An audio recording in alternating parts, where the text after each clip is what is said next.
来看台南的左镇旧街啊，敢若58公尺尔，互人讲是全台湾上界底老街。当地人口流失真严重，不过最近的这社区拍拼，透过着这宗教活动、装置艺术，或者是这传统的德工艺课程，大大啊把这块土地活化起来。左镇教会今年已经是155周年咯，搁再含这国外一个活动结合做伙，真热烈，带观众朋友做伙来看。七彩色啊，甲菜单挂伫咧左镇老街顶做装塔，边个做定工课，毛古锥土瓦的装置艺术，互人感受到春天的气氛。为了庆祝设到155周年，甲过活节，台南左镇教会唔敢若办活动，佮布置社区环境。活动中，教会嘛透过罗马拼音，教囡仔念出当地15个特殊的姓，像麦、栗、毒、冰等，互囡仔认捌家己的根。较大的姓吼，一个是麦，日本时代也是民国时代。那个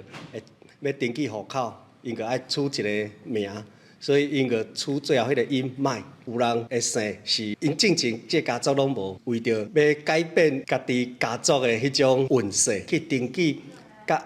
望族的姓，为人去直接将因兜的姓改做李。因过左镇人口约有上万人，即摆减甲剩4100人，成做全市第2少的行政区。有退休的公共艺术家林兆庆，看到遮有真好的自然甲产业资源，进驻左镇开设德艺班，佮参在地德艺赛李天星合作，毋望互德艺的发展变做经济作物，因按算甲德艺用伫咧德国德厝顶方面，甲发展做绿色产业。阮德艺甲即马。至少有6个少年人已经转来，甲咱的老街开始来做发展啦。咱的迄个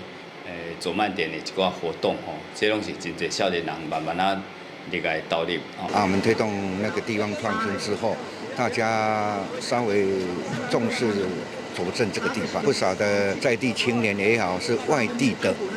有一些艺术家啊，他们都很关注这个地方。艺术家讲，全台上底老街都是左镇老街，总长敢若58公尺。对稀微到即阵，靠社区大家做伙拍拼，加上艺术家定期办活动，活化这块土地，因上大愿望，互左镇唔有过去历史，更加有未来可能性，继续互在地有无共的光彩。记者从台南采访报道。